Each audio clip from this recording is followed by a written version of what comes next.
Mesdames, Messieurs, quelle heure est-il, N'Djamena? 19h pile, voici tout de suite le journal. FM Liberté. C'est sur 105.3 MHz. D'abord, les grandes articulations, la coordination des actions citoyennes Wakitama ne désarme pas malgré que certains leaders aient décidé de faire revirement. Son coordonnateur, Maître Max Lualgar, annonce une nouvelle marche pacifique le 25 septembre prochain. Détail à suivre. L'association des jeunes de Mourbamin pour le développement condamne l'assassinat d'un jeune de 21 ans qui tentait de secourir une mineure en train d'être violée par un élément de la garde nationale et nomade du Tchad le 6 septembre 2021 dans le lac Léré. Elle exige le départ sans condition de tous ces éléments qui constituent, selon l'association, un foyer d'insécurité pour la population de la dite localité. Et puis demain 15 septembre, c'est la rentrée administrative sur l'ensemble du territoire national. La rentrée scolaire 2021-2022, elle, est fixée pour le 1er octobre 2021. L'annonce est faite cet après-midi par le patron de l'éducation nationale et de la promotion civique Cosmadi. Merci, vous l'entendrez dans ce journal. C'est tout pour cette édition. J'allais dire, Radio Liberté, vous êtes nous aussi. Merci, allons-y. La minute du droit, elle est axée donc sur la loi 12 portant lutte contre la traite des personnes en République du Tchad. En son article 4 de l'immigration et du retour des victimes, article 52. Les autorités administratives et judiciaires compétentes facilitent le rapatriement au Tchad des victimes de la traite des personnes qui sont ressortissantes du Tchad ou qui avaient le droit d'y résider à titre permanent au moment où elles ont été victimes de la traite, y compris par l'octroi des documents nécessaires à leur rapatriement dans un délai de 3 mois renouvelable en cas de besoin et en tenant dûment compte des droits et de la sécurité des victimes, du respect de leur vie privée, de leur dignité et de leur santé. Les autorités administratives et judiciaires compétentes le sont aussi dans le cas de traite à l'échelle nationale et facilitent le rapatriement des victimes de la traite. Le rapatriement des victimes de la traite ressortissantes du Tchad à l'intérieur du territoire national. FM Liberté sur 105.3 MHz. Le journal se poursuit. Cette information en bref. Les phases éliminatoires du concours international génie en herbe OADA ont démarré ce matin à l'Académie royale située au quartier Sabangali, commune du 3e arrondissement. Les 10 pays participants sont répartis en 2 poules de 5. La poule A compte le Mali, la Côte d'Ivoire, la RDC, le Bénin et bien évidemment le Tchad. La poule B prend le Togo, le Niger, le Sénégal, le Cameroun et le Burkina Faso. En cette première journée de phase éliminatoire, les participants sont soumis à une trilogie d'épreuves écrites, à savoir la question sur le droit OADA, sur l'intégration africaine et le qui suis-je. La coordination des actions citoyennes Wakitama, je le disais, annonce une nouvelle marche qui aura lieu, une marche pacifique bien sûr, qui aura lieu le 25 septembre prochain. Il félicite donc, sinon le coordonnateur Max Lualgar se félicite donc de la réussite de la marche du 11 septembre dernier. C'était donc au cours d'un point de presse fait cet après-midi dans la salle de conférence du 27 novembre de la Radio Liberté. Suivez Maître Max Lualgar, coordonnateur de la coordination des actions citoyennes Wakitama, au micro de Otomi Zizel. La marche organisée par la coordination d'actions citoyennes Wakitama en date du 11 septembre 2021 a été un succès éclatant. Elle a offert l'opportunité, par son ampleur, de faire constater qu'en dépit de toutes les entraves pour la libre expression de ses libertés fondamentales, le peuple tchadien, désormais conscient de sa responsabilité citoyenne, prend progressivement et irrévocablement les rênes de son destin en main. À l'exemple de la ville de Mongo hier, ce sont cette fois-ci les localités inattendues, comme Laï et Beboton, qui ont surpris en répondant présentes à l'appel de Wakitama. En effet, Wakitama continue de rallier tous les jours plus de Tchadiens à la cause du peuple, comme le témoignent suffisamment les images longtemps relayées par les médias internationaux et les réseaux sociaux pour la ville de N'Djamena. Le même phénomène a été observé à Sar, Komra et Doba. Or, nul ne pouvait parier que le nombre des manifestants irait grandissant tant les reports et autres alibis imposés par les autorités publiques étaient de nature à démoraliser les plus hargneux. Au lieu de cela, les modifications imposées aux manifestants, les révoltes les amènent à se mobiliser davantage. À ce titre, la mobilisation du 11 septembre, qui de l'avis de la presse indépendante a triplé par rapport aux précédentes marches, en est une parfaite illustration. Woki Tama remercie le peuple tchadien pour la marche éclatante du 11 septembre et lui donne rendez-vous pour la prochaine fixée au samedi 25 septembre 2021 sur l'itinéraire allant du rond-point double voie au stade Mamat Ouya. La population est appelée à sortir massivement pour s'exercer à l'expression de ses libertés fondamentales. Comme annoncé par le passé, tant que le gouvernement n'accédera pas aux légitimes réclamations du peuple tchadien, les marches continueront. Woki Tama reste solide et inébranlable. Nous réaffirmons notre serment de ne pas trahir la cause du peuple tchadien. En date du 23 août dernier, les partis politiques membres de la coalition Alternance 21 ont déposé à la Cour suprême une requête en annulation de l'arrêté numéro 546 du 13 août 2021 portant désignation des membres du comité d'organisation du dialogue national inclusif en vue. 3 semaines après, où en sommes-nous avec cette saisine? Baïto Djumro Nadjita s'est rapproché donc de l'avocat chargé du dossier, Maître Gouelar Ndjedouboum. Voici ce qu'il dit. Nous attendons à être convoqués par la Cour suprême. Nous pensons que ça ne saurait tarder parce que la Cour suprême est saisie conformément aux lois de la République. Et la loi en la matière fait obligation au juge de référé lorsqu'il est saisi de rendre sa décision dans un délai maximal d'1 mois. Quand je parle de la loi, je fais allusion à la loi portant organisation et fonctionnement des juridictions, statut en matière de contentieux administratif. Donc nous estimons que les choses sont en bonne voie et d'ici peu, on sera appelé pour être situé sur notre sort. Vous faites allusion à quel article de cette loi? Je fais allusion à l'article 43 de cette loi-là, qui donne un délai maximal à compter de l'enregistrement de la requête d'1 mois pour être situé sur le litige. Donc nous, on a saisi la Cour suprême au fond le 23 août, en référé le 24 août. Nous sommes aujourd'hui le 14 septembre. On est encore dans le délai. Nous attendons d'être appelés. Ne croyez-vous pas avoir déposé avec retard votre requête? Non, il vous souviendra, j'ai suivi sur vos ondes une fois le vice-président du Conseil militaire de transition a fait une sortie relativement à la mise sur pied de ce comité. Donc nous pensons qu'on n'est pas en retard. On est encore dans le délai. La justice va à son rythme, mais la décision sera rendue publique. Au deuxième titre de cette édition, l'association de jeunes de Mourbamin pour le développement Adjemoud condamne l'assassinat le 6 septembre 2021 d'un jeune âgé de 21 ans par un élément de la brigade nationale et nomade du Tchad, alors que ce jeune homme tentait de secourir une mineure qui est en train d'être violée par ce dernier. L'association exige que l'auteur de cet acte soit retrouvé et traduit en justice, la suppression de ce poste et le départ sans condition de tous ces éléments qui constituent un foyer d'insécurité pour la population du département du lac Léré et interpelle les hautes autorités à recadrer les forces de défense et de sécurité pour qu'à l'avenir de tels actes ne se reproduisent plus. Radio Liberté N'Djamena, 19h09. La direction de la gendarmerie nationale a présenté à la presse ce matin dans ses locaux les malfrats de différentes catégories.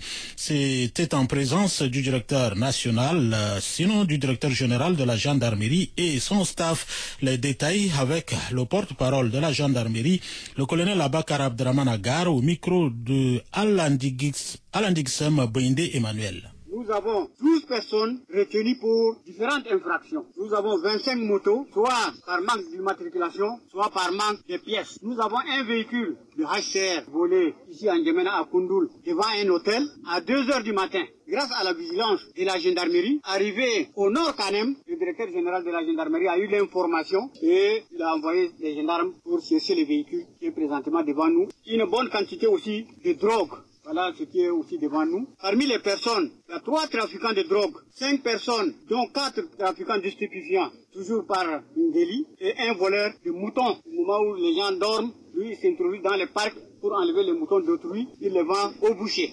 3 personnes pour trafic de drogue et produits prohibés par la Légion 10. Et pour les armes, il y a 3 armes, 2 AK-47 et 1 calibre 12 par la direction d'emploi. 4 armes, dont 3 armes de poing, et une arme artisanale par la compagnie Est de N'Djamena, une arme artisanale par la compagnie de Mandelia. 25 motos ont été saisies par la commission mixte du contrôle des engins et véhicules. En province, depuis quelques jours, un message est adressé donc au gouverneur des provinces, interdit donc les barrières à l'intérieur du pays. Les agents de la police de Bangor, province du Mayo-Kibi Est, refusent d'appliquer cette décision. Le gouverneur de la dite province a fait arrêter un policier et le met à la disposition de la justice.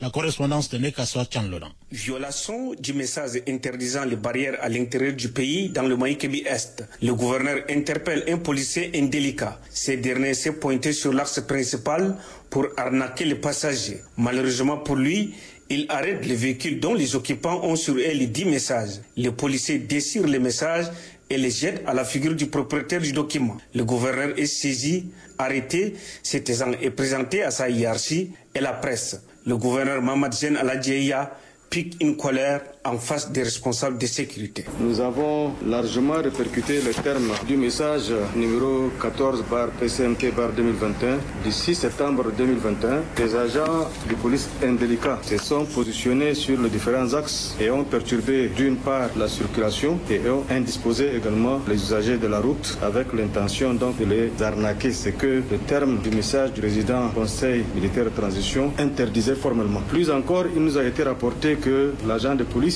ici présent avait, par un excès de colère, enlevé des mains d'un transporteur le 10 messages et l'aurait déchiré. Je pense que c'est un acte assez grave qu'un agent public policier de surcroît pourrait commettre. C'est pratiquement un acte de rébellion. Nous pensons que ce sont des choses qui ne peuvent pas se passer ici dans notre province. Nous allons donner toutes les instructions nécessaires. Que cet agent soit auditionné sur PV et déféré à la justice. Je pense que nous ne pouvons pas, dans un état de droit, accepter ce genre de comportement. Le gouverneur du Mayo-Kibi Est demande aux responsables de sécurité de prendre les responsabilités envers leurs agents. Sinon, des sanctions administratives seront appliquées. Bangor, Nekasoa Tchendona, FM Liberté. Au troisième titre de cette édition, le ministre de l'Éducation nationale et de la promotion civique Kosmadi Merci a fait une déclaration cet après-midi à son cabinet. Déclaration au cours de laquelle il informe l'opinion nationale que la rentrée administrative est prévue pour demain 15 septembre sur l'ensemble du territoire national. Une rentrée administrative qui prépare la rentrée scolaire 2021-2022 fixée pour le 1er octobre 2021. Le ministre a insisté sur les mesures barrières contre le Covid-19. Un extrait de sa déclaration recueillie et proposée par Mahamat Mangi. La rentrée administrative, faut-il le situer, constitue le moment pendant lequel se prépare la rentrée des classes. Elle donne lieu à d'intenses activités administratives visant à créer les conditions nécessaires pour un démarrage effectif des classes. En nous rappelant la maxime qui dit qu'il faut un esprit sain dans un corps sain, nous sommes tenus de rendre propre notre environnement. Par ailleurs, le respect des mesures barrières édictées en vue d'éradiquer la pandémie de Covid-19 doit être de rigueur tout au long de l'année scolaire 2021-2022. Les chefs d'établissement scolaire doivent prendre des dispositions nécessaires pour faciliter la vaccination de leur personnel et élèves. L'année qui commence est placée sous le thème d'un esprit de cohésion pour une éducation de qualité. Ce thème est un appel à la mobilisation de tous les acteurs du système éducatif en vue de la restauration de l'école tchadienne dans son rôle de productrice des valeurs citoyennes, de la cohésion sociale et du développement du capital humain. Pour une bonne gouvernance participative, rapprochée et productive, j'appelle les associations des parents d'élèves et les comités de gestion à plus de cohésion dans la gestion des établissements scolaires. Les ressources générées par les établissements publics doivent être gérées de façon transparente, rigoureuse, et cela dans le seul intérêt des élèves tchadiens. Pendant que les autorités de l'éducation nationale lancent la rentrée administrative sur l'ensemble du territoire national, le bureau du syndicat national des anciens chercheurs, section de l'université Adam Barkada-Béchi, maintient donc sa grève déclenchée le 7 juillet 2021. Il justifie cette position par la non-satisfaction des points de revendication. Pour ce bureau, si éventuellement d'éventuelles négociations doit être enclenchée, elle doit prendre en compte les points relatifs aux arriérés de primes de jury de 2019-2020 et au gel de paiement des primes de transport des contractuels 2016. Le bureau appelle ses militantes et militants à continuer à observer le mot d'ordre de grève et exhorte ceux qui attendent 2 mois d'arriérés de primes et salaires à rester vigilants et soudés. Autre volet de l'actualité, dans le cadre de la commémoration de la journée mondiale de la femme, de la femme commerçante et entrepreneur du Tchad de l'édition 2021 avec pour thème détermination des femmes commerçantes et entrepreneurs en tant que levier de développement économique dans le processus de la transition. L'association des femmes commerçantes et entrepreneurs du Tchad, en partenariat avec Betal Jama, lance une formation à l'intention de 300 femmes en accompagnement et entrepreneuriat. La cérémonie du lancement officiel a eu lieu ce matin à la Maison nationale de la femme. Le président de la CESIAMA, Ali Hadji, a souligné à cette occasion que l'entrepreneuriat féminin est un maillon essentiel de la chaîne de développement socio-économique du pays. La ministre de la Femme et de la Protection de l'Enfance, Amina Priscille Longo, explique les bien fondés de cette formation au micro de Ndjegedombla Oudomaïedit. La femme commerçante et entrepreneur joue un rôle très décisif dans l'économie de notre pays et ces assises sont aujourd'hui l'occasion pour moi de réitérer l'engagement du gouvernement à mettre tout en œuvre pour son accompagnement. Forte de la parité, de l'accès au marché public, la femme commerçante doit s'investir à être apte et à s'approprier de ces politiques en sa faveur pour préserver ses acquis. J'exhorte les partenaires à continuer à appuyer les femmes commerçantes et à les aider dans la recherche de financement pour leurs projets. Je voudrais aussi ne pas rater l'occasion de rappeler plusieurs initiatives déjà existantes ou en cours de réalisation. Je voudrais ici parler du programme national d'autonomisation de la femme qui a été mis en place, le fonds de garantie pour les initiatives féminines, le décret d'application de la Chambre de l'entrepreneuriat, le projet de rédaction de la stratégie nationale de la promotion de l'entrepreneuriat féminin, le fonds d'appui aux initiatives féminines que le président du Conseil militaire de transition vient d'ordonner au ministre des Finances de mettre à la disposition des femmes. Je ne voudrais pas aussi omettre le processus enclenché de la mise en place de la banque de famille qui va résoudre de plus près les priorités des femmes tchadiennes. Je souhaite vraiment que ce mécanisme déjà enclenché puisse voir le jour très rapidement afin de toucher du doigt et de donner des réponses très concrètes à la réalité de la femme tchadienne. De l'économie à la santé, il n'y a qu'un seul pas. Le district sanitaire du 9e arrondissement, en collaboration avec le programme national PALU, a organisé une réunion ce matin au sein de la mairie du 9e arrondissement. Objectif, solliciter l'appui des délégués de quartier et des leaders religieux pour la réussite de la campagne de distribution des moustiquaires dans quelques jours. Mais le chef des zones de district sanitaire du 9e arrondissement déplore déjà les ratés de la campagne de pulvérisation en cours. Garsoulede Osé au micro de Dikol Manassé. Les informations reçues du programme national de lutte contre le paludisme, c'était 400 agents qui étaient formés pour faire le travail. Et ils doivent aussi sillonner tous les arrondissements de la ville d'Njamena. Mais force est de constater que la pulvérisation tire à sa fin. Mais il y a eu assez de plaintes, beaucoup de ménages se sont plaints comme quoi ils n'ont pas encore reçu les agents qui ont visité leur ménage. Alors c'est un grand souci à ce niveau. Cette pulvérisation, ça fait partie des moyens de lutte contre le paludisme. Et que si seulement cela se passe normalement, ça doit apporter un tonus et réduire drastiquement le taux de prévalence des paludisme. Mais malheureusement, l'inquiétude est un peu grande. Dans peu de temps, la campagne de distribution de moustiquaires. Comment entendez maintenant faire pour que la distribution soit une réussite pour le bénéfice de la population? À l'heure où nous parlons, les moustiquaires sont en train d'être déposés dans les différents centres de santé. Une fois finis, les outils vont aussi venir et la date pour la distribution va commencer effectivement. Alors, le souci est que tous les ménages puissent bénéficier vraiment des moustiquaires. Donc c'est des dispositions qui seront prises et on a même eu à attirer l'attention de tous les responsables des centres de santé à travers les relais communautaires, tout ça pour que la campagne puisse se faire normalement, car si seulement il y a assez de ratés, cela risque de nous porter vraiment de préjudice et que la population qui va prendre le coup. Dernier élément de cette édition, ouverture hier matin au centre Étoile de collège évangélique d'un atelier sur le projet de formation de renforcement du système de santé pour la lutte contre les maladies néonatales et infantiles au Tchad. Cette formation de 12 jours couvre 8 provinces et 55 districts. C'est Madame la secrétaire générale du ministère de la Santé publique, Dr Mbaïdeji Dekanji Francine, qui a ouvert les travaux. Pour elle, le Tchad a beaucoup de problèmes en matière de la mortalité infantile et néonatale suite à une insuffisance de matériel médico-technique. Mbaïdeji Dekanji Francine dans un enregistrement de Mbayamdene Francine. Notre pays affiche des forts taux de mortalité maternelle, néonatale et infantile. Et plusieurs facteurs expliquent les mauvais indicateurs du Tchad en matière de mortalité maternelle et néonatale. On peut citer, entre autres, la vaste étendue de notre territoire. Il y a l'inégalité de répartition des prestations de soins entre les grandes agglomérations et le milieu rural, une insuffisance en matériel médico-technique, une rupture fréquente en médicaments au niveau des services de santé et plus particulièrement au niveau de la santé maternelle et infantile.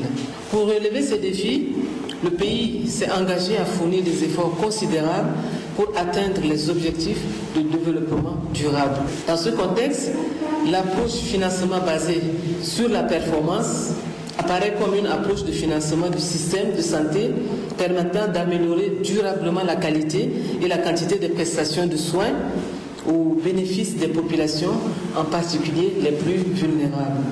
L'organisation de 5 sessions de 12 jours de secours participe à notre volonté de renforcer les capacités du maximum des parties prenantes, de capitaliser également les acquis des projets précédents afin de contribuer à la mise à échelle de cette stratégie. Mesdames, Messieurs, c'est tout pour cette édition, mais avant de nous séparer, je vous rappelle l'essentiel. La coordination des actions citoyennes Wakitama ne désarme pas, malgré que certains leaders aient décidé de faire revirement. Son coordonnateur, Maître Max Loangar, annonce une nouvelle marche pacifique le 25 septembre prochain. Vous avez eu les détails dans ce journal. L'association des jeunes de Mourbamin pour le développement condamne l'assassinat d'un jeune de 21 ans qui tentait de secourir une mineure en train d'être violée par un élément de la garde nationale et nomade du Tchad le 6 septembre 2021 dans le lac Léré. Elle exige le départ sans condition de tous ces éléments qui constituent un foyer d'insécurité pour la population de la dite localité. Et puis demain 15 septembre, c'est la rentrée administrative sur l'ensemble du territoire national. La rentrée scolaire 2021-2022, elle, est fixée pour le 1er octobre 2021. L'annonce a été faite cet après-midi par le patron de l'éducation nationale et de la promotion civique, Kosmadi Merci. C'était donc le journal préparé par l'ensemble de l'équipe de la rédaction. La mise en forme est assurée par Narbay, Halima et Blaise d'Ariston. Merci à Mingambay Arsène pour sa complicité technique à l'animation et présentation. Je suis votre serviteur, Abba André Djedon. J'ai bénéficié donc de la collaboration rédactionnelle de Mbaye Amdene Francine et Kodimadi Hortense. Merci à elle, merci à vous. Merci donc à chacun, à tous et à chacun d'avoir été là. À demain, toujours avec la même détermination.